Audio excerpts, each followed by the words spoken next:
Hi, Miss Anne.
Sir, actually, two of our center directors have joined, sir. Ramesh Babu, sir. Yeah, very good. Yeah. Who Yeah. is it? Like? Yeah, Dr. Ravi Shankar. Dr. Ravi Shankar, he is the director for Center for Innovation and Product Development. And Dr. Suchita, she is actually the director for healthcare innovation and research. Two of the center directors, sir. Yeah, good evening, Dr. Ravi Shankar. And, good evening, sir. Good evening, sir.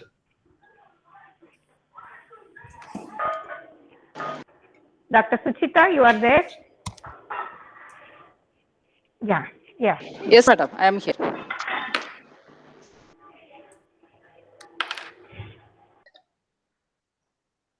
Yeah, I think let me briefly tell about our meetings as well as the interactions over the last few weeks. I think this is a part of the initiative of Ministry of Heavy Industries to promote the skill development through internship program.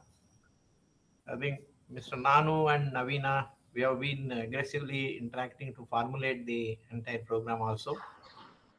I think today is their turn to share their thoughts on how this internship program can really make the youngsters to start some activities and build startups also. I think I request Mr. Srikanth to introduce all the three of them, Mr. Nanu, Mr. David, and also Naveena. Okay.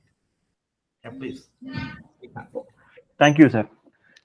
Good evening, everyone. So, welcome you all to the Kite Platform webinar series. So, today we have three eminent personalities in the form of Shri Naveena Swamy, Srimati Naveena Swamy, and David to share their basic experiences on how to develop a product and then take it to the commercialization on the topic from ideas to products, first-hand experiences.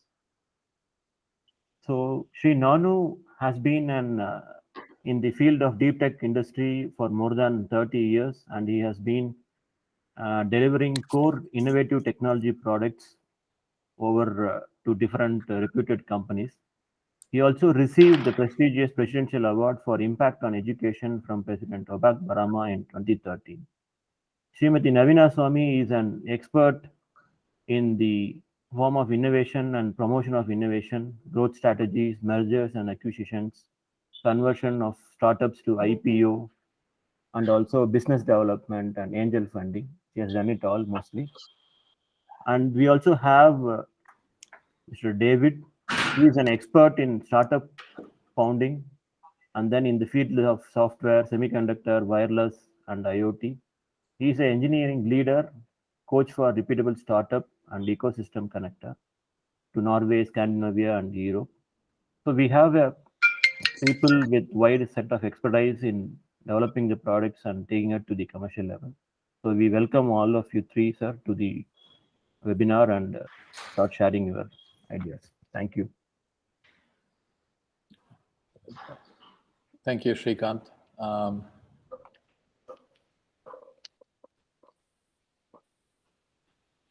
Can I present now?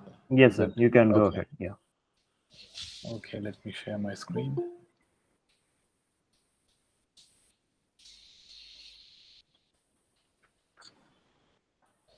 Your screen is visible. Excellent. Okay.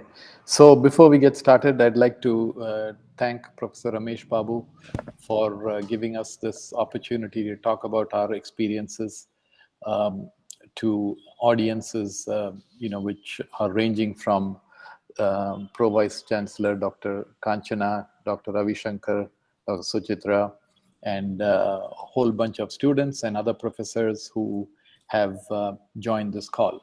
So we've been careful enough to kind of carve out a presentation that we thought should have an impact on all the participants.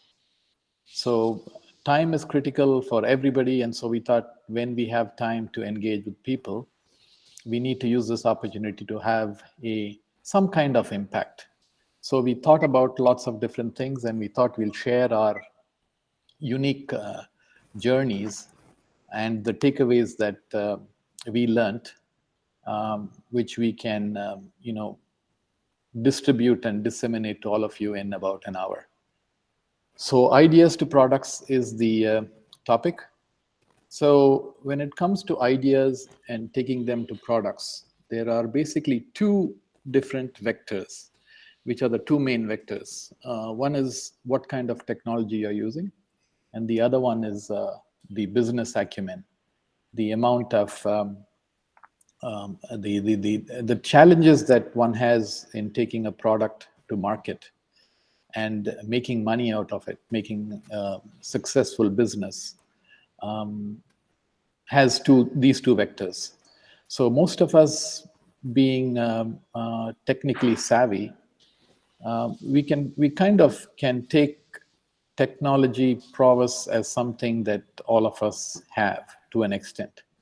But it is the business acumen, the skills to kind of complete a sale, the skills to take a business and get anonymous customers on board is like the key thing which all of us felt is the key differentiator for success. So I'm going to go through about 15 examples, which are the products which I built.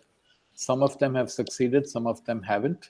And I'm going to rate them on these two aspects, the technology prowess aspect and the business acumen. So it is the BATP acronym, which we're going to be using for looking at a couple of different things. And then at the end of it, I'm going to give you access to a deck of, which we call the deck of brilliance.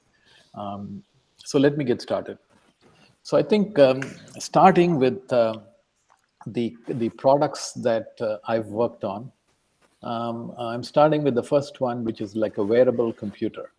So this one is like a small computer which you can, it's a small patch which you can stick on any part of the body, which has like a computer, sensors, heart rate monitor and all that kind of stuff.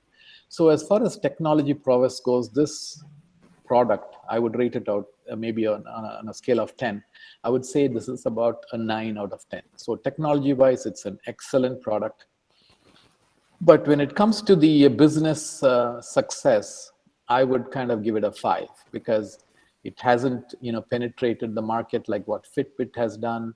And it has, there's so many Chinese clones that do the same thing, which you can get for like, about 1,000 rupees. So my first experience with building this kind of high-tech product, the key learning is that it's not enough if you just have technology. You need to have like business acumen to sell the product and get it worldwide. So that's number one. Second one is I've built a time management software which keeps track of how you spend your time, how your employees spend their time.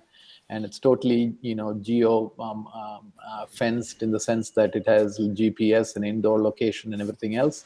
So this one, technology-wise, it's kind of commodity technology. So I would rate it as a 5 out of 10 as far as technology goes. But the business aspect of it was well covered by the team. So this company did pretty well, and they're doing pretty well right now. So business-wise, this is like an 8 out of 10. So between the first two, you can see that a very clear example that, technology doesn't really matter that much. It's more about how you can sell your product and get it to the market. So the third one is like another big company. Basically, it's Xerox Multimedia. They call it Gyrocon Media. So it was the first company to make electronic paper. So you can, basically send data to a sheet of flexible paper, which has some electronics behind. Excellent technology. So I would rate it out of 9 out of 10. But there were no takers. This was done in the year 2004 or 5. And at that time, it was like way too expensive. So business-wise, rating 2 out of 10. So this was not like a great success. Then let me go on to the next one. Open Market was the company where I worked with, where we built the world's first e-commerce transaction. So this was in the year 2000. So we built the what you do with Amazon or with Flipkart. That first transaction was done by this company called Open Market. Technology again was wonderful, but again, business-wise, a lot of learning. It was way too early, and some of these guys, you need the strength to kind of live for very long to be able to succeed. The next one is a company which builds document exchange software. So this is like, when two companies are trying to buy a third company, they need to exchange documents in a secure vault. So this company had decent technology. So it had like a lot of encryption where, it's like, in a house, you first have your front door, which you have to open, and then inside you go open a second door, and then you open your, finally where you keep your money, you open that. So the multiple entries to secure things. So this same paradigm was done digitally by Intralinks, where data was kept, safely encrypted multiple number of times. So you had to kind of, if you want to get to the secret sauce that is stored there, you have to decrypt multiple keys to get to the document. So this company, decent technology and very good business. So 7 out of 7. So of all the ones that you've seen so far, this guy has been pretty much successful, more successful than many of the other guys. So we're getting to a point where we understand that, the technology prowess versus business acumen, if it is kind of closely on both on the high side, you got a good chance of good possibility of success. So the next one was the company that I built while at IIT Madras. It was a software security company. So we built this in the late 80s, and software piracy was like everywhere. So this one spent a lot of time, built the technology at IIT. So technology-wise, it was like a 9 out of 10 from my perspective. And business-wise, it was also excellent in the sense that people wanted this. So that made it, that was quite a successful company. Then there are some other things, Oracle, there's this Oracle manufacturing which was kind of developed in a company in Singapore that I worked with. So technology-wise, 5, business-wise, 5. So these guys finally sold the product to Oracle. And after they sold it, Oracle makes like millions of dollars using the same product. So here, this was like a company that exited early, where you had a good product, good solution, but you were too anxious to kind of move to the next step. So that is Micropolis. So a few more exercises, and I'm going to leave a few of them. And for people who have, you'll have access to this recording, so you can kind of look at some of these companies and do this rating, and then come up with a model on, where your ideas could potentially go. It's not just enough if you have like, some breakthrough technology. You need to have like a team to get your product to the market and get people on board. So let me go on to Singapore Airlines, where I was a part that built the departure control system. So if you ever gone to Changi Airport, every operation there is controlled by computers. So this was again done, we started in the late 1990s, and it's been going on ever since. So technology-wise, okay. Business-wise, it's like a closed market, and Singapore Airlines, funded by a lot of the Singapore government, has been doing a pretty good job. So 6 out of 6, and they're pretty well in good shape. Now, I'm going to talk to you about a little bit about a very good example where two different companies, Oracle, SAP, these two companies, they basically were selling the same product. Both of them got the source code from Berkeley, University of California, Berkeley, and they were selling the same products. So this is a very great example of where this business acumen really makes a difference. So both of them sold the same, they got the same source code. SAP enhanced the source code to make a lot of additional features and made the product much better. So you had a case where two people started with the same thing, one person had a better product. But Oracle, they were excellent in their sales and marketing and the business acumen to get their products over to customers. So every little advertisement that they put had a graph which kind of straight went up with Oracle databases, and anybody else's database, they would draw a graph which straight came down. And the people looking at these graphs would wonder, these other guys' products are so bad. But it's a real use case on how business acumen really makes a difference and differentiates products. So although one product was better than the other guy was more successful. So another example is a hardware encryption company that I was associated with called the Quarry Technologies. So all these product companies, if you've noticed, I've listed about 12, and there are about 5 or 6 more. So I love to build products, and every time there is like some nice technology, I usually get onto it. So Quarry Technologies was building hardware encryption, which means encrypting data on the fly using network cards. And so this again was a great technology, but very little business business acumen, which didn't let it fly too far. Now on to the last list I have here. We had the Robotech USA and Digital Bricks were both, again, 2 of my own companies. I didn't mention the other 2 that were on the list, other 3 that were on the list. But Robotech was basically an informal education company where we started, something called STEM in the year 2000. So this was what the output from this was what Obama recognized and provided the presidential award for lots of different things. So here there was not much technology and not much business. I would say it's a 6 out of 6. So essentially we did pretty well and moved all the products to a different company, which right now does a couple of $1 million in revenues in the US. Another one which was excellent, where we did a lot of new stuff, was a company called Digital Bricks. So this company was basically the first cloud platform for application creation.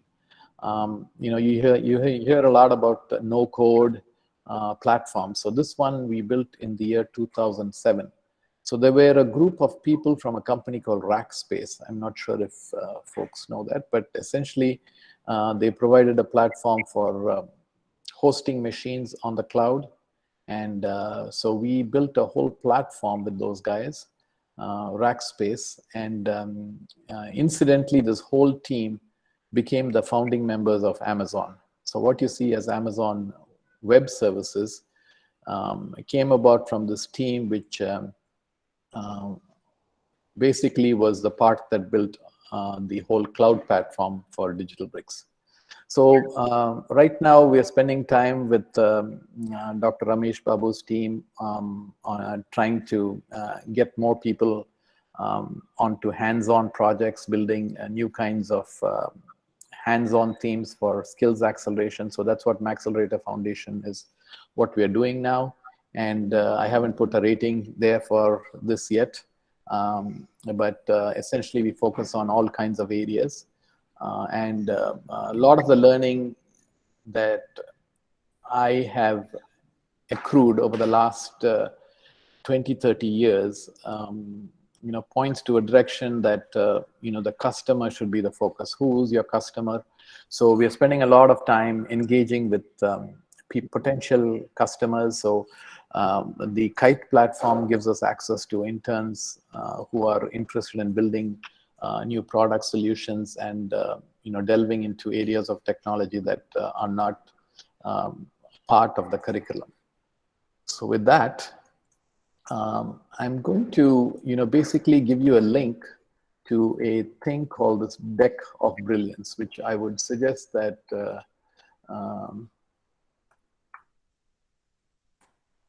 anybody who wants to build a product. So this was built by a group of advertisement and marketing professionals. And it gives you a lot of insight into how to make your product successful. There's a lot of psychology behind making a product successful. It's not just about having the best product and, telling the world my product is the best. There is a lot of empathy involved. There's a lot of storytelling involved.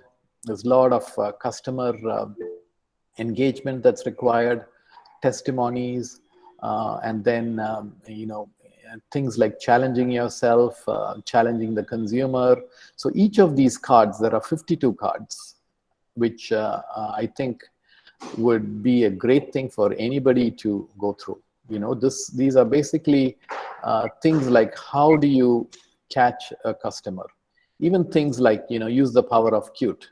So this is basically one of the 52, items which says that, if you got something cute to talk about of your product, things like, people watch cat videos. So a lot of psychological understanding of personalities has gone into creating this deck of 52 cards. So, let me just show you what the exact meaning of this one is. For example, push the boundaries of technology. So this one basically tells you that be an innovator and move your industry forward. Aim to create a new product, service, or way to advertise that extends the value of your brand. Come up with something patentable, something that wouldn't be possible a few years ago and is only achievable now thanks to the advances in technology. So each of these cards has insights. And I would strongly suggest that anybody trying to build a company should, at least spend, 52 weeks. So, at least one a week. And there are lots of videos, things, very simple things like glorify and celebrate. So you made your first customer, somebody has bought your product, how do you do that? So the videos for every little thing. And I think with that, I'm going to basically pass it on to the next speaker. We're going to take questions at the end. So please hold on to your questions. So I'd like to ask David to go next. David. Thank you, Nanu. You're welcome. Let me stop sharing. Thank you.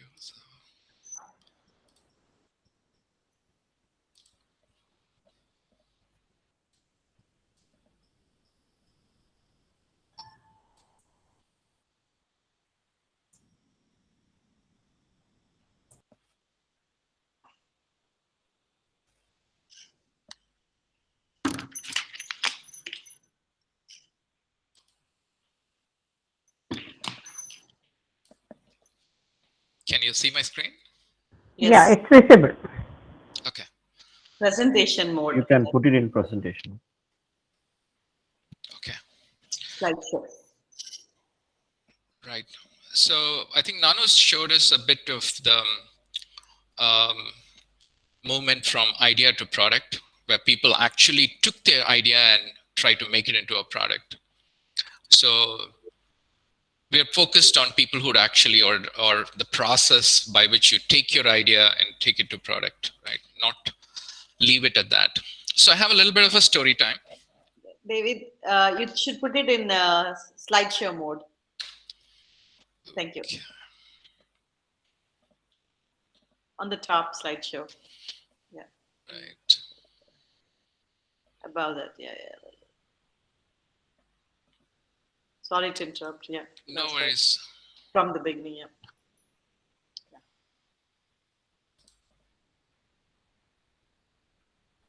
From the beginning. Can you see it? Yeah. Just did you click the from the beginning? Not Yeah. yet. Okay, it's okay. Continue. It's all right. It's not there for some reason. Yeah. Okay. It's in the development mode. That's all right. Okay. Hold on. I'm sorry. I think I'll just have to, like Google Meet is not doing the window again. So I just have to switch it back to full screen mode. And then I should be able to handle it again. Is it visible now? I'll let you know in a minute. It's coming. Coming. I think it's good. You should just go You should ahead. just carry on. Yeah. All right. Yeah. So, as we run the story, right? The first company that I had started was with friends from college. So we had worked in different technology companies for some time. And after about a few years of experience, we said, hey, let's just start up something. This is the time when Hotmail was first launched, and we had an email ID which we could use, which looked so exciting. And as engineers write code, the focus was services. You make something, and we made something for our former bosses or the companies that we used to work for, and for new customers who were in the same ecosystem. Like, for example, we would write code for people using Texas Instruments DSPs. So all four of us were engineers. We were writing code and we were throwing around ideas. New founder comes in and says, hey, let's do a product. Right? This is prior to the .com era, so it's about 1998. And we started doing products, right? So in some sense, it took time and effort to create the products. But some of them succeeded, some of them failed. And so basically this set me up on a quest.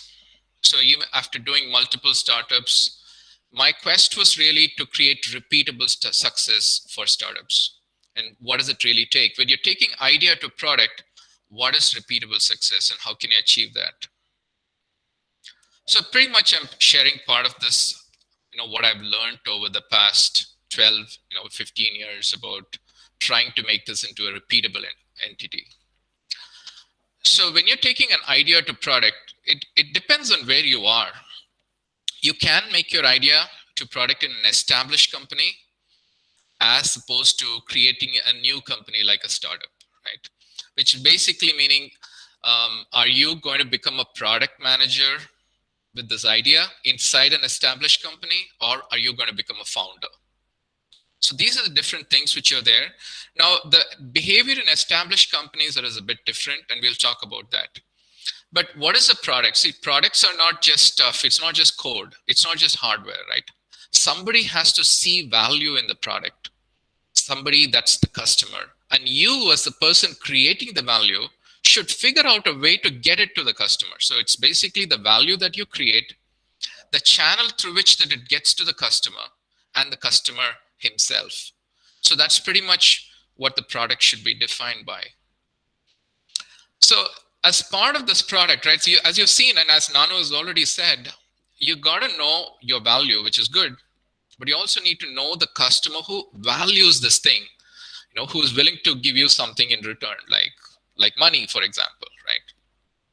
So you gotta, figure out who this person is who would value your product.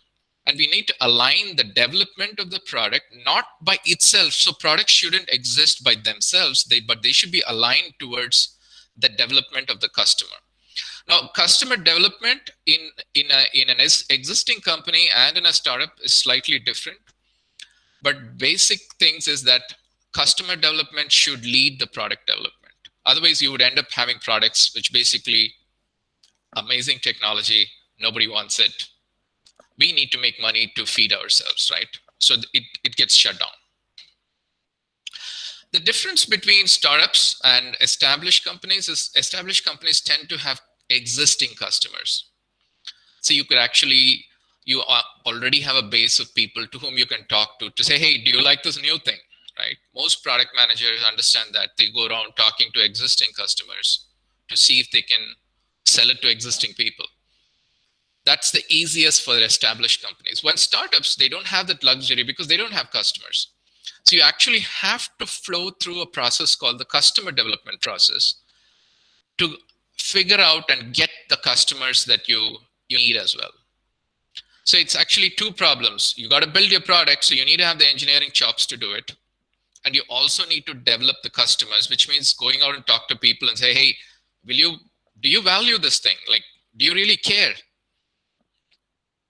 So these are the things which you've got to figure out as you go forward on this. And as part of the quest, I found that there are tools which have basically come up, and they didn't exist when we were doing our startup. So we would basically, just put a finger in the air and say, yeah, we're going to sell 20,000 units in 6 months, right? So the main thing which basically changed a lot of this story is called the business canvas. And most of the place when you're taking idea product, you focus on the right side of the canvas, by which you take your value proposition, which is over here. And you got to basically get it to your customer segment. The guys who actually value it, the people who would pay you money for it, right? Or in some way to say thank you for it. And the channels through which you operate for that. So the canvas provides a one-page representation. Any company should be representable in this paper. And that was a big deal. So basically you had a common ground on which you could, talk about this value. But remember, it's your idea. It's a hypothesis. You don't know who these people are, the customers who actually value it. And the first thing that startups or product managers generally have to do is to go on to the search. You're searching for the X, right? You're finding, the X which actually fits. So this X values your idea enough to pay money for it and saying thank you. Money is thank you money, and that's the best kind of money. There are lots of money in this world, but thank you money is the best kind of money, right? And X is an unknown. So during this customer development process, what you're going to be actually searching, right? Remember, this is what the startup would do. A product manager will go and say, hey, what kind of features do you want? Oh, you're going to do this, so you're going to do that. We're going to make a new product for that. So it's a different process in an established company. While in a startup, you're searching for this X. X is an unknown, and you got to search for it. If you find X, then you're winning the first round. If you cannot find X, you need to go to your next idea. So basically, you give a very time-bound stuff because time is money, and you have to do the search in a time-bound fashion to convert your idea and find the X, the person or the company or the entity or whatever it is that values your idea enough to pay for it. So the idea basically ideally should solve problems for X, right? So you get an idea of the things like solving problems for X is a great way to get Mr. X to value your idea. So in some sense, when you're taking, an idea and bringing it into product, the canvas and the customer development process are acting more like the mythical alchemist stone that can turn base metal to gold, right?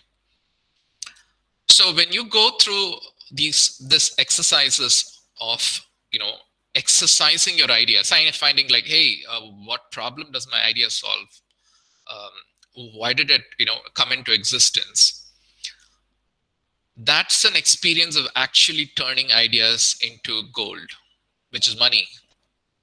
And instead of the alchemist stone, which is actually mythical, these processes which you're actually focused on customer, problem, and searching are actually a real method by which you could actually turn ideas into products which people can actually use to take ideas to product. So this would really be the first step to sort of create a well-defined process by which you move from idea to product. And there are other things in it. I've sort of kept it away due to the time constraints. But this is the fundamentals, the fundamental tools which have been created over the past maybe 8 to 10 years, which allows you to have a more repeatable process towards product creation from an idea. I would say carpe diem, because I always believe that if folks who are in engineering can always learn a little bit about marketing, a little bit about talking to customers, a little bit about empathy, a little bit about communicating your idea, so that you can actually do the things which are valuable to other people. I think that's pretty much what I have. Thank you, David. Excellent. Thank you, David. Yeah, it's really nice. Yeah. So can we have Naveena, are you ready? Yes, Yeah. I'm getting ready.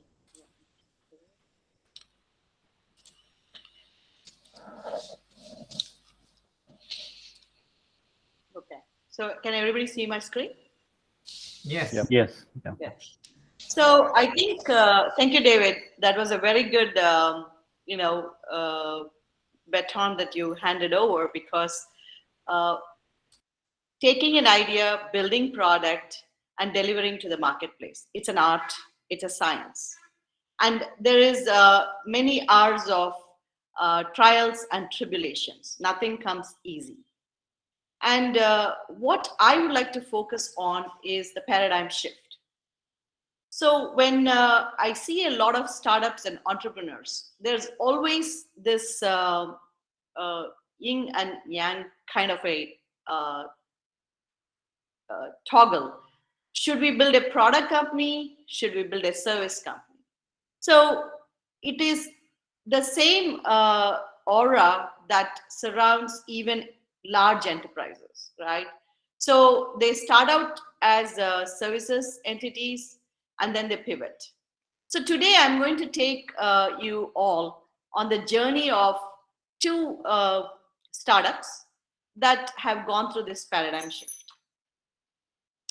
So this story is between two continents, US and India, being involved in global product development, distribution, customer success, and startups. And the first startup is, the mandate was very simple: create the world's best global optical networks, right? The mission was, it was a very small startup in Massachusetts, very small group of people, but with big ideas. And so a startup has a lot of constraints. The constraints are human resources, people. It's about staying focused, creating a product, and delivering it to the marketplace. So when joined a startup, everybody, you have to wear multiple hats. So I'm describing the journey. So suddenly you have this marketing person come running up saying, hey, this is a web inquiry from customers, and we are now delivering product to the US, but these inquiries are coming from abroad. What do we do? And I said, yeah, I'd like to take a look at it. So it turns out that the first product inquiry came from a customer in France.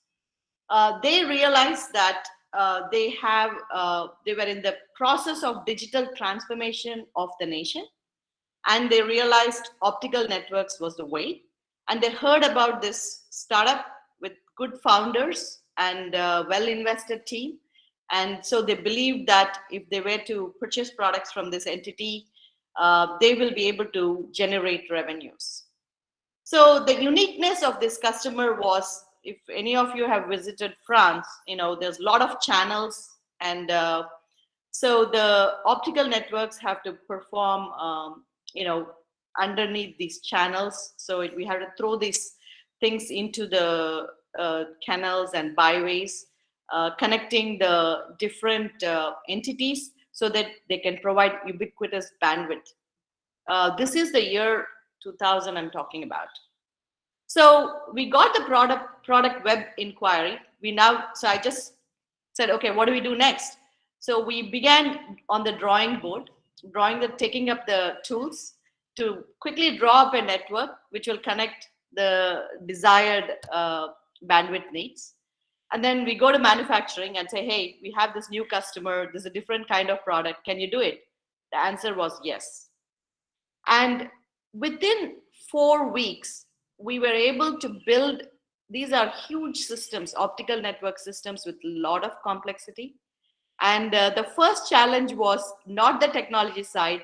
How do we ship these products to France so that they can reach safe and they can install it immediately? And how do we train the team? So we actually invited the customer saying, we are a startup, we can't come there and train. You need to come here, buy your equipment, get trained, and take it with you so that you can get started in your business. Believe me, the customer felt a compelling need. They traveled, and they were very successful in getting trained. And the huge challenge was not the equipment, not the customer, but how do we pay VAT? There's something called a VAT charge if you're shipping products to customers. We had to figure that out because as a startup, we didn't have all the whistles and bells to make this happen. The end of the story is we were able to ship these products to France. The first all-European optical network was born. And the emphasis is we always listen to voice of customers, understand their needs, take the constraints that we are presented with, but make the best so that we can actually create a marketplace for our products. So this was in Europe, and the similar way, there was another web inquiry from Mumbai, and at that time, optical networks was just beginning to come into the marketplace, and they were very interested in finding out to build this optical network in India. And India presents a lot of challenges, digging the trenches, laying the fiber. There were a couple of solutions. Our Indian railways had the optical dark fiber, but there was a lack of willingness to share with private entities. So that's why I believe that when you're developing products, it's not just your product, it's not your technology, but the policies. What are the policies? Are the policies friendly to startups? There are a lot of vectors that one need to take into consideration. So we go into Mumbai. So I just come into Mumbai and I pitch. Startups don't have many resources. I was the only person.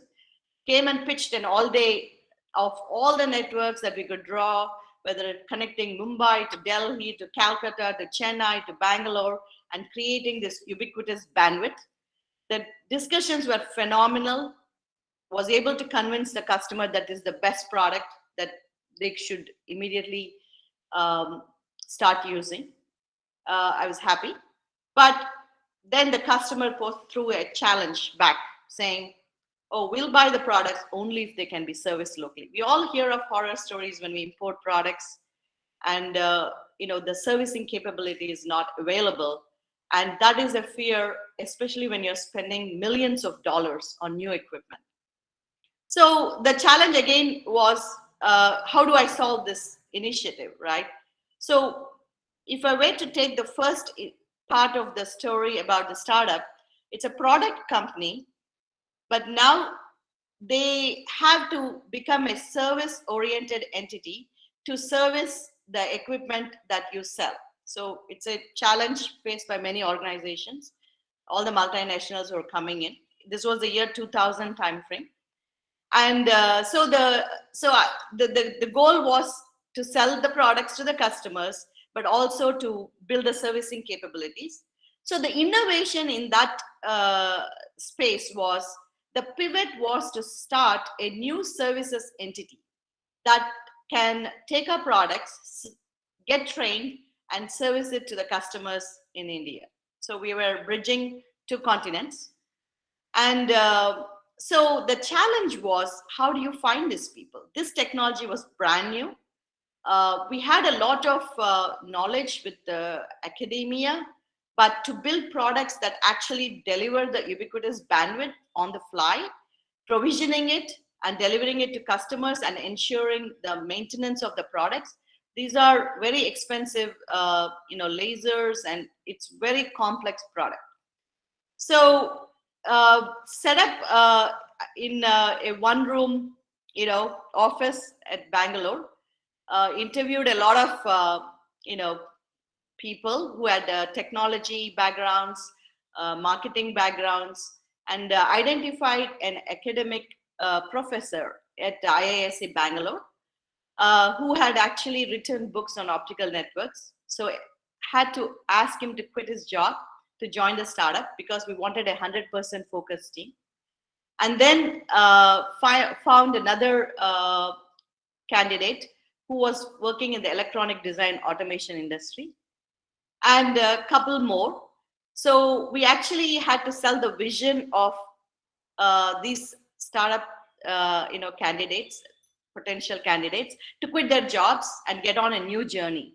And I was able to do that and took them back to Massachusetts, got them trained, requested them to work alongside with our teams to learn about infrastructure, delivery of the equipment, servicing it, and generously funded them to ensure that they can create the startup in Bangalore. So the mission of the original startup was to create impact globally. We achieved that mission because we now have extended our product base to two continents, Europe and now Asia. The strategy execution was meeting the customers, understanding the requirements, creating playbooks, and executing the plan. It was not done by a team, it was just one person. So the playbook for the service startup was identify the founding team members. So talent acquisition was very important. Capital infusion it was easy at that time because our startup had become an IPO. We raised $27 billion. So we are a public entity. We had a lot of capital to invest. And the location choice is one of the key things that Silicon Valley folks talk about most of the time, is if you're funding a startup, the founders and the investment teams have to be located about 5-mile radius, because the idea of a startup is you're working 24/7 to get your products into the marketplace and generate revenues at a rapid pace. So the choice was Bangalore, and imparting the technical know-how, crossing boundaries of teams, and imparting the practical knowledge of how to create a service revenue. So a new service startup was born. So if you were to take the pivot, we have a product entity in the US, creating a service startup in India to ensure that our equipment can be efficiently handled, serviced, and create customer delight. So today, if you look at that startup, Tejas Networks, they are now the leader in one of the best product companies in India. They are a leader in the 5G aggregation platforms. Their products are being used in smart cities and everywhere. So we created a startup with good infusion of capital. So I'm emphasizing the word capital.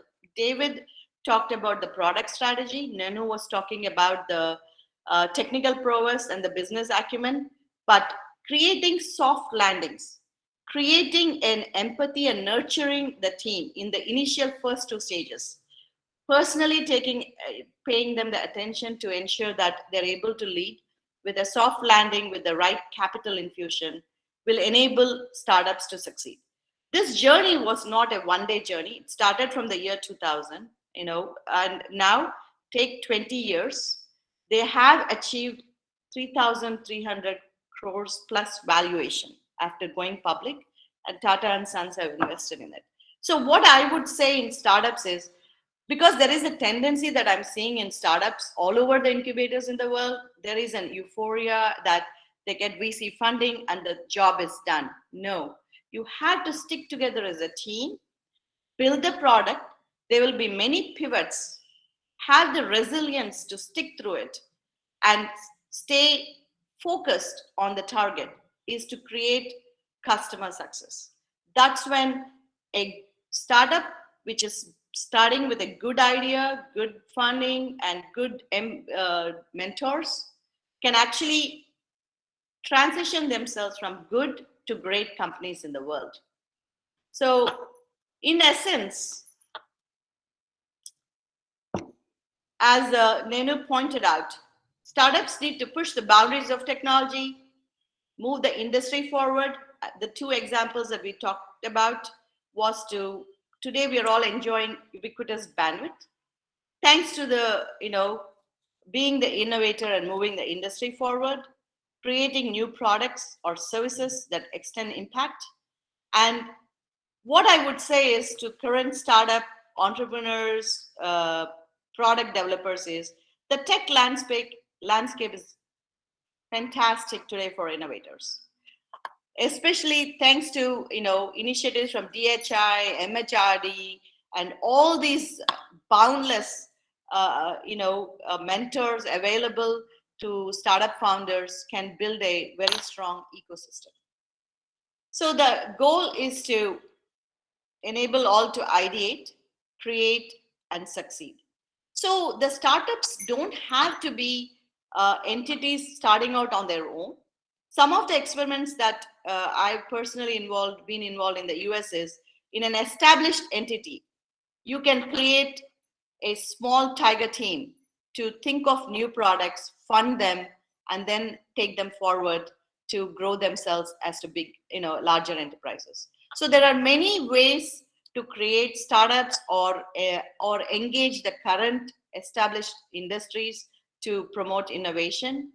It all takes a critical view of the landscape, the strategy, and the ability to push the boundaries forward, breaking the silos, building the ecosystem, and making things happen. So push the boundaries of technology. And I would like to thank Professor Ramesh Babu and team for giving me this opportunity to present. So I think the next is we will take your questions. And time now is for Q&A, and request Shrikant to moderate the questions. Thank you. Yeah. Thank you, Naveena. I think it's an excellent presentation. So Thank you, sir. maybe now it is time for the others to propose, their questions. Okay. Yeah.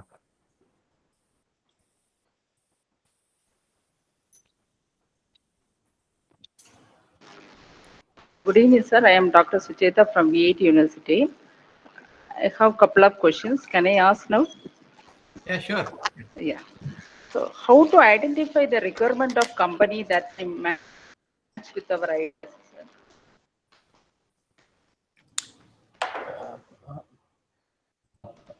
So I didn't. So how the question was, how do you match the ideas with? Sorry, The ma'am. requirement of the how to identify the requirement of company that may match with our ideas. Okay, that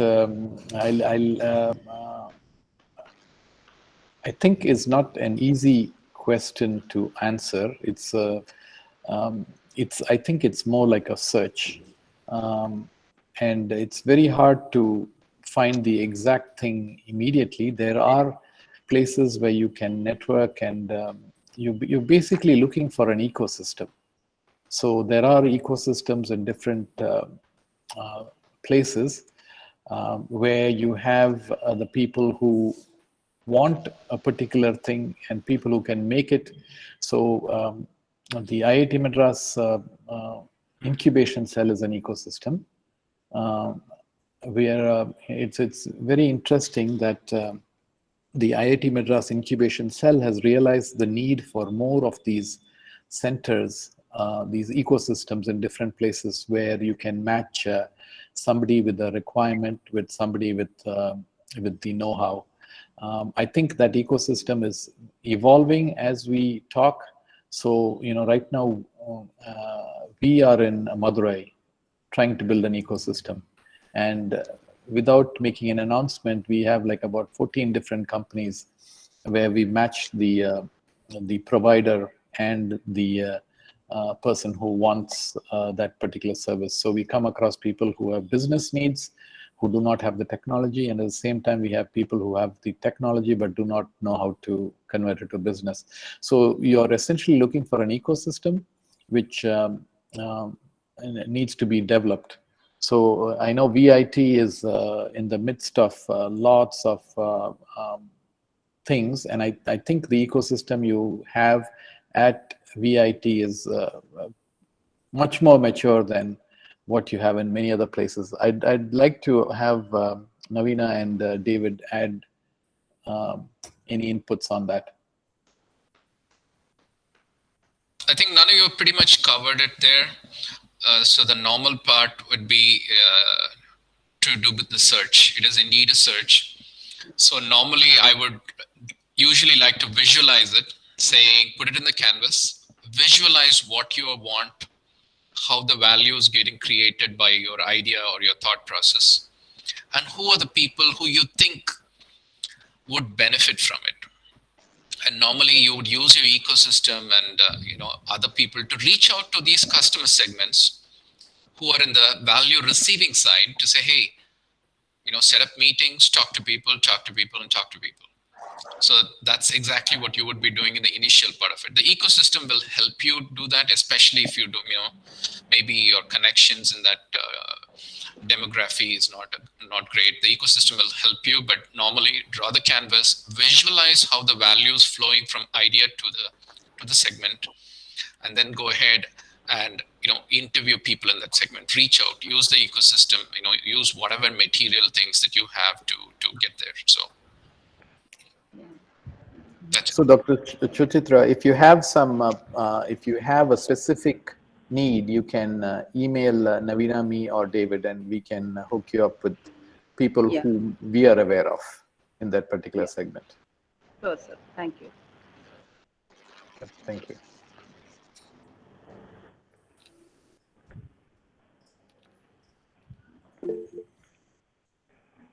Sir, if there is no other question, actually the 3 presentations, end to end, it covered everything, I would say.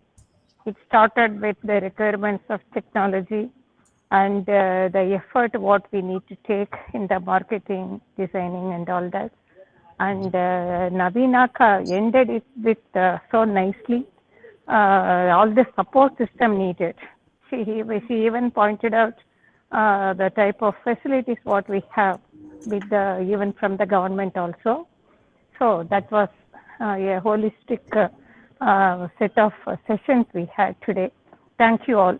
But when we have the students and all, how they have the idea, even right from first year, if I take the BTech students, they grow up to the fourth year and they end up with a good placement with very high salary and all, so to say, in IT companies also majorly.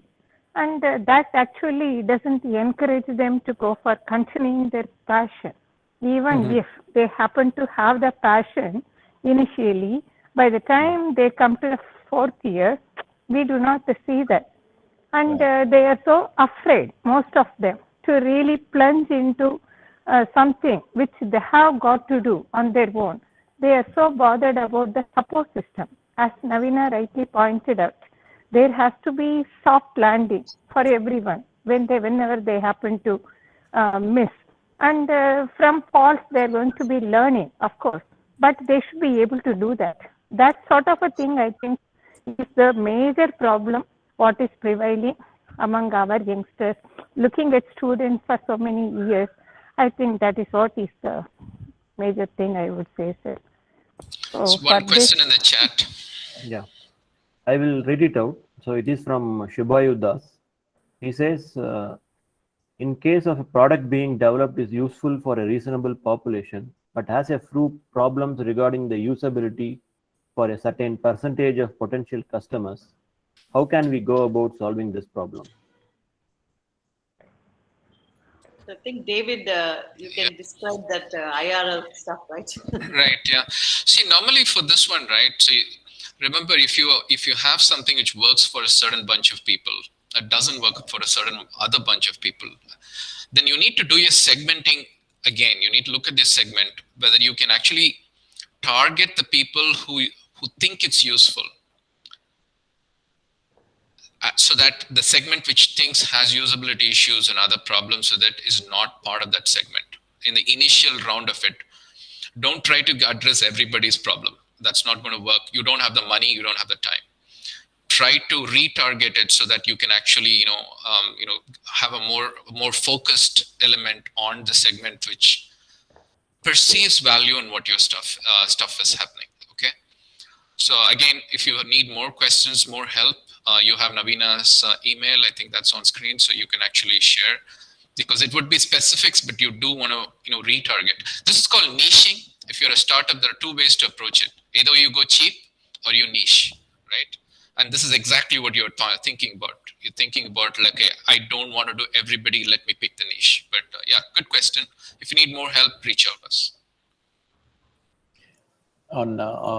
Just to add a little bit more to, I think, what Dr. Kanchana was talking about, people with passion and jobs. I think that is something that will take some time for change to happen in India, where people can actually follow their passion. I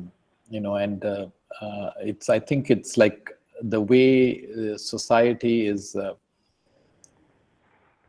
The difference in society between the US and India.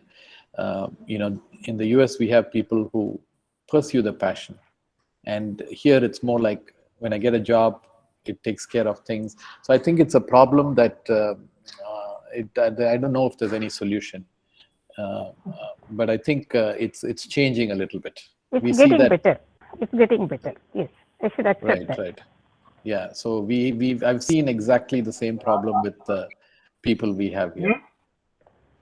So what I wanted to add is, it's actually an exciting time to be, Correct. pursuing your passion. The reason is, we actually did an experiment. Nanu actually did an experiment in Madurai.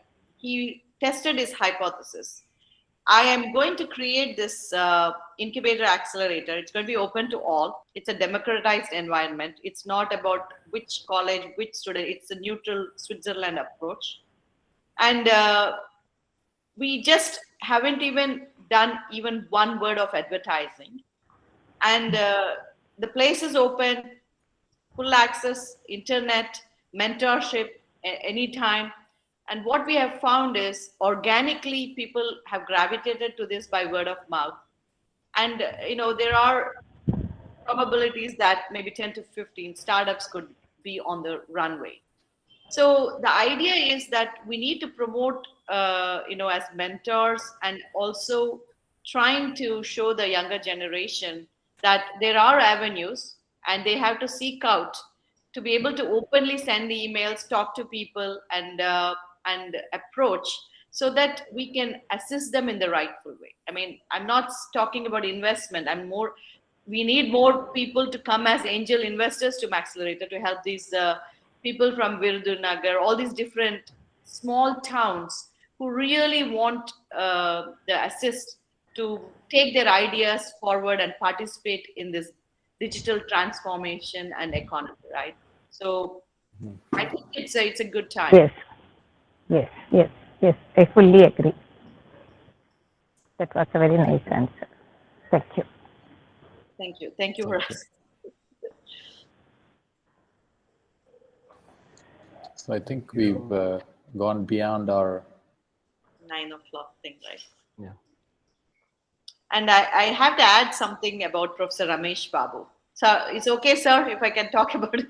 Sure. I think the biggest, I always think the network effects of Silicon Valley, right? when I transitioned from US to India in 2017 and spent a little bit time in IIT Madras and transitioned to Madurai for this Maxelerator. See, you need this network effect. Silicon Valley thrives on ecosystems. Professor Ramesh Babu has created an informal ecosystem of like-minded people to get together and do stuff, right? Let's make things happen. I would actually give him a lot of credit for making this whole, internship program, enabling a lot of youngsters and bringing mentors on board. I think this is a wonderful start, and people should take advantage of it because it's a full-hearted effort with all the mentors, as well as the interns and the department, the DHI and other organizations joining in.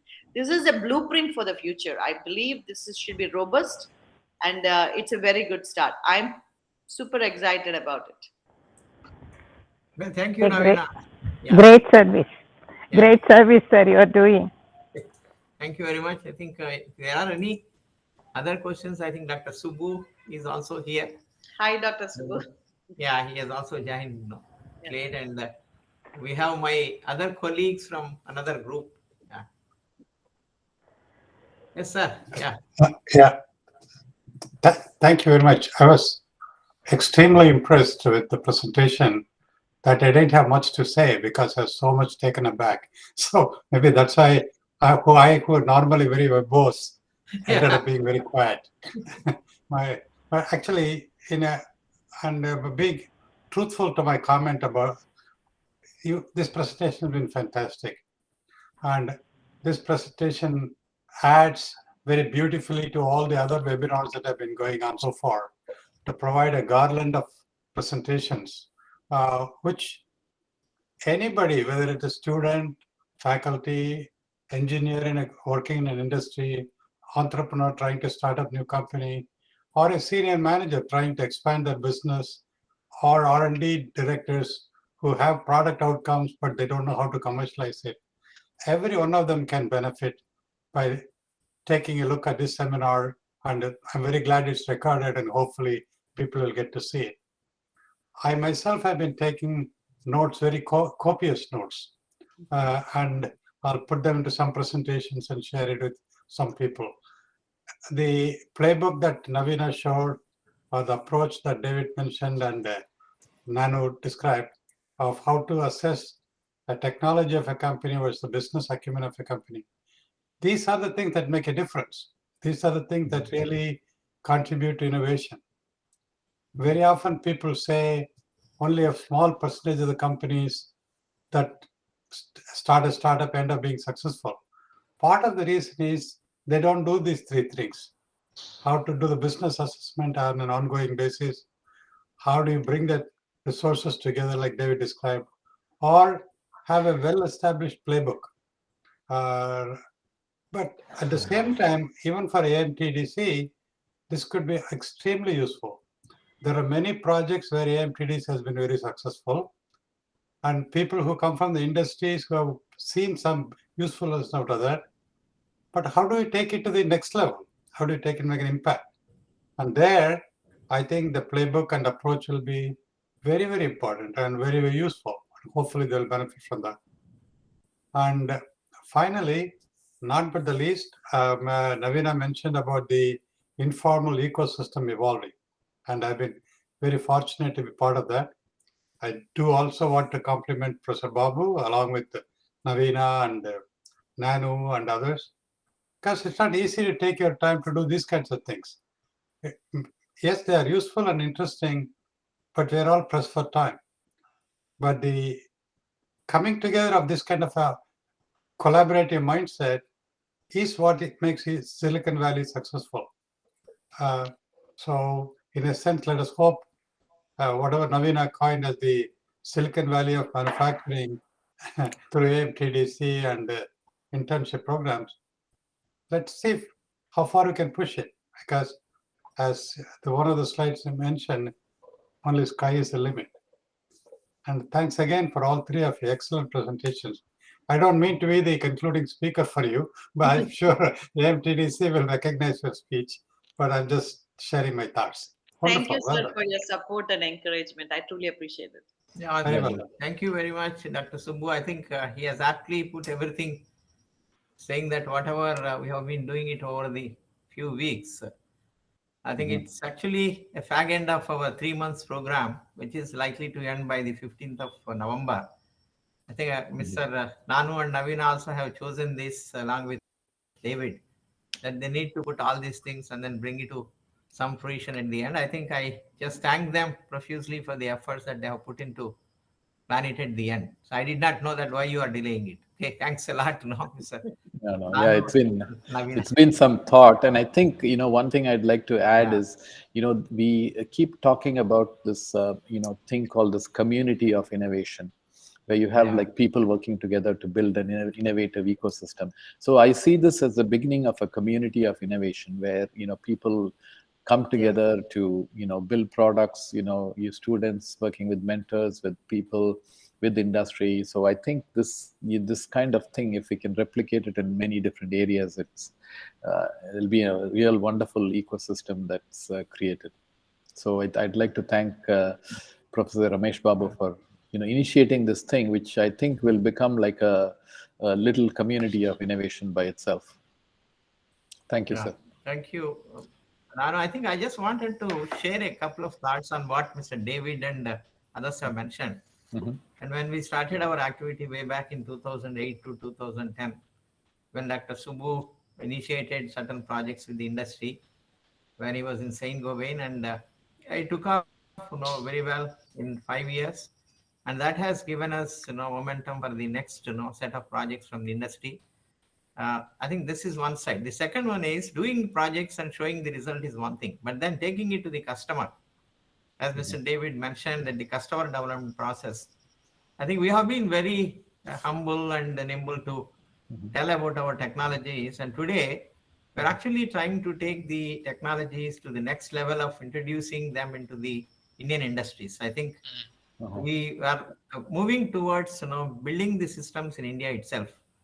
Right. So I think that's a great development, either due to the policy changes which Naveena mentioned, or due to the customer development process which we have done it unknowingly or knowingly. We don't know. We just started exhibiting our things at various exhibitions, and then started inviting people to the AMPDC and moving with informal groups like all of you, and also the many others with whom I have been interacting. In fact, I also met almost all the officials of the VIT system and the Shastra and many universities. I think I'm hopeful that if you start doing it at each and every university, whether it is whether it be IIT Madras or NIT or anything like SRM or the VIT, etc., I'm sure that those ideas can reach the industry very, very easily and quickly. One of the problem is the industry will not come and reach you unless you go and tap the industry and then say that this is what we have it. I think you cannot go to the industry, but at least you can exhibit them in the exhibitions like IMTEX and Chennai Trade Center, many exhibitions, etc. So this is my response to the VIT, Yes, sir. Yes, sir. Yes, sir. That is true. It has started. It has started. Yeah. You have to move it, in a very aggressive way, not once or twice. I think relentlessly you have to put a lot of effort in order to take these things to the industry. I think they will also recognize if you have that passion. So this is what I wanted to tell you. Okay? Correct, sir. Correct. Yeah, thank you very much. I think it is a wonderful experience, and I think a wonderful presentation by Nanu, Naveena, and David. I'm sure that many of you can reach them through emails and Just the first names, Nanu at maxelerator.org and David at maxelerator.org. Yeah. You all a happy Diwali, by the way. And actually, Yeah, I happy just want Deepavali to you all. Yeah. Happy Diwali to everybody. I just want to add one more thing which Dr. Ramesh Babu mentioned, which I think is an important piece of the puzzle. There is a need for a lot of indigenous machinery, and including the one of the reasons why Tejas Networks is such a hot company right now is for national security. You don't want to buy Chinese routers to so the same way you don't want to buy equipment for manufacturing. This very simple thing is this garbage recycling machine, which costs 6 crores. We need somebody to build that. I've seen that from at least 5-6 different people. Can you build this sorting machine for sorting garbage for Chennai, for Coimbatore, for all these different places? So there are a lot of demands coming in from the government itself, for to kind of make the country self-reliant on lots of things. So that's a big area that people can focus on. Yeah, thank you. And if there are no other questions, I think our other team, we have a conscious group wherein Rambabu is here, and I'm sure Kathiresh. Yeah, thank you very much. I mean, it's a really wonderful lecture. One thing, what with my experience, we are good actually. Indians are good in technology, but the business acumen is something which is I find a little difficult from the students, particularly. Any suggestion in improving that? It's a very good question, because that is like 70 to 80% of the problem which people need to solve.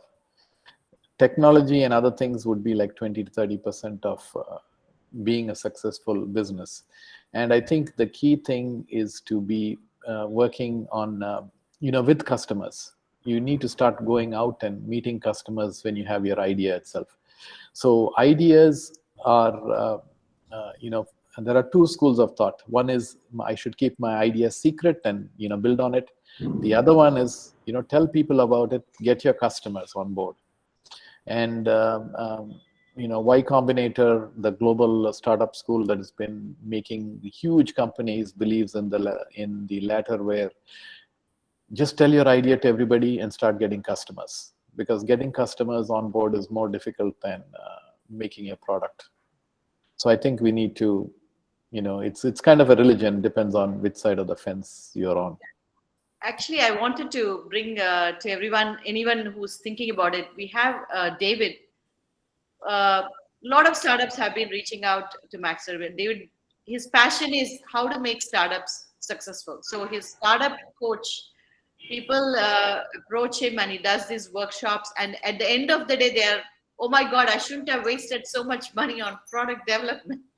So they come back to David, to the drawing board. So any of you would like to develop product, ideate, or get a startup coach, we do that as a service at Maxelerator. I just wanted to say, because David does such an excellent job, because it's not enough if you go spend money and build something and you can't give it to customers. That's really a humongous waste of time, effort, and money. So we need to take the ideas, go through this business canvas, and ensure that are you building a lifestyle product or an investment worthy product. So we need to do those things right at the upfront, talking to customers, and that's the religion David really cares about. So David, I'm speaking for you. He's very passionate about it. Yeah, he'll give you a badge which says investment level readiness level 0 or investment readiness level 9. So He's it's like very a white honest. belt. So he's got some metrics which will give you either a black belt or a white belt. Yeah. So Yeah. In fact, I agree with Nanu that generally the academicians are very novice, in the sense they don't want to go out and talk about their products or their ideas. I think I have learned a lot from many, including Dr. Subbu and the IMPMA people like Mohan Ram and others, to publicize the activities that we are doing it at AMTDC. I think that has made my way easier to attract many more things. I shared the same thing with Kanchana and their team also when webinar. But what I found is they just keep it to themselves and they don't want to come out and then explain their problems also. I strongly suggest that the academic fraternity should be a little more aggressive in meeting people and talking to many of them. I think unless you do that, I don't think that whatever you set it up, that will remain as a system which is not going to reverberate in course of time. We have recently come up with, sorry for interrupting. Yeah, please. Actually, recently we came up with, maybe it's more than 6 months old, IPR policy we have brought up. And based on that, we have 2 already startups. That is, they have registered and they have started their work in Vellore campus, and in Chennai also 2 more. They are in the initial processes. They are actually doing. The thing is, we have got to encourage them. That is the reason why I actually forwarded the message to all our directors, so that in multiple directions it would go reach the people. Thank you. Yeah, actually it is happening, sir. It is happening, though at a slower pace. But I think the momentum will be picked up. Yes, we would be doing, sir. I would like to ask Professor Rajadurai if he has something. So Dilip. Yeah, sir. I believe that as a kind of we deal with the kind of particularly AG students. So we never go for a kind of putting commercial interest in their mind. So we permit them to do whatever they feel like. Therefore we promote only generating of ideas and doing some innovations. Only at later part, they go for a kind of commercializing or marketing. So even in MIT, we have put up a kind of innovation factory where all the students can come and then jointly together they can develop their own product depending upon their own interest. They may find utility value rather than the commercial viability. So that's what the first thing we have to do. So that is going on very wonderfully well. Even tomorrow we are going to augment that. Our vice chancellor is coming and inaugurating kind of a very big scale innovation factory, wherein we give all kind of facility for mechanical fabrication, electrical and electronic fabrication, where they can try out various different kind of equipments or something like that. So that's what right now we are focusing. Only when they come up to the level of the final year or something, then they will look for commercializing that. So this is what the way in which normally we promote. So we have a little idea about marketing and other thing. If you tell them initially, then many students will be kept away from creating any kind of new product. So that's what we have experienced, and accordingly we do like that. Okay, sir. Yeah. Okay. Thank you. Any other, Professor Let me just add it's a long meeting today, so I don't want to extend it. Sir, but let me just add a feedback to the comment to Professor Rajadurai. Yes, it is important to create and foster creative thinking in students. Yes. But sometimes we make the mistake of not challenging the questions on the minds of the students, why they are doing it. Because if they don't have that mindset in the very beginning, and then if they try to do something and spend a lot of time, and then they find out, oops, this little angle for which it's not going to become useful for commercial, in another word for being useful. So commercial and useful are not counter to each other. So I would highly encourage you to also challenge your students to think about the utility of whatever idea they have, how many people have opportunity, what can they do with it, how will they do with it. Just in the very beginning, which doesn't have to stop the project, but at least it should be in the back of the mind right from the very beginning, so that their creative thinking, they will be able to channel it even more. Yeah, exactly. That's why they start from utility point of view, and later on they will automatically go for economizing their product so that it's a marketability. Everything comes a little bit later. But initially, every students I have noticed that they have inclination towards utility is the first. So they develop any gadget for some specific purpose. And later on, we can bring in a kind of concept of cost estimation, economy, identifying customers, marketing, all the things.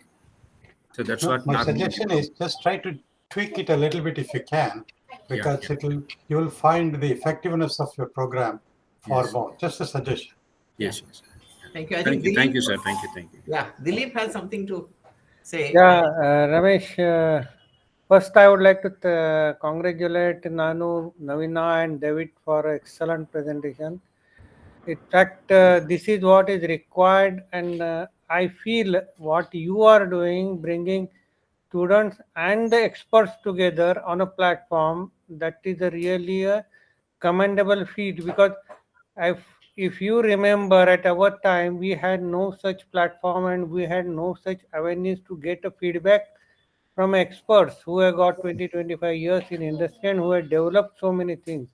So Yes. coming to other point, yes, both are more important, like technical prowess and business acumen. Now, what happens is technical prowess can be developed with the help of lot of guidance and so many things, but what really matters is now business acumen, and that is where we are we are lagging in a very badly. In fact, we need to focus that, and what Subramaniam had said, Professor Subramaniam, that we need the students to really focus on business part, how to develop it, because a very excellent and beautiful idea also can go bad, and all the investment, everything will go west if it is not commercially successful. Today we need that, because Indian students, Indian scientists, everybody is excellent technically, and everybody just runs behind a 9 bar 7, 9 bar 5 jobs, and very few people come out and start and take the challenge to make the idea successful product, which is way commercially also successful. So what Professor Subramaniam has said is absolutely right. We must inculcate the business acumen in the students at the right stage. That's all I want to say. Thank you, Dilip. I think every student listening to it can really take these ideas forward, because you are the future of India. So I suggest that these recordings and the webinars will be circulated or made available to everyone. I think it's really wonderful. No? Once again, I thank Mr. Nanu, Mr. David, and Naveena for, I think, a very, very long presentation over the last few webinars. I have seen that this is the longest one. Thank you once again. Thank you. Thank you, Professor. Thank you all. Thank you all. Thank you, everybody. Thank you very much. Thank you. Thank you. Thank you and good night. Yeah, Good night. Bye.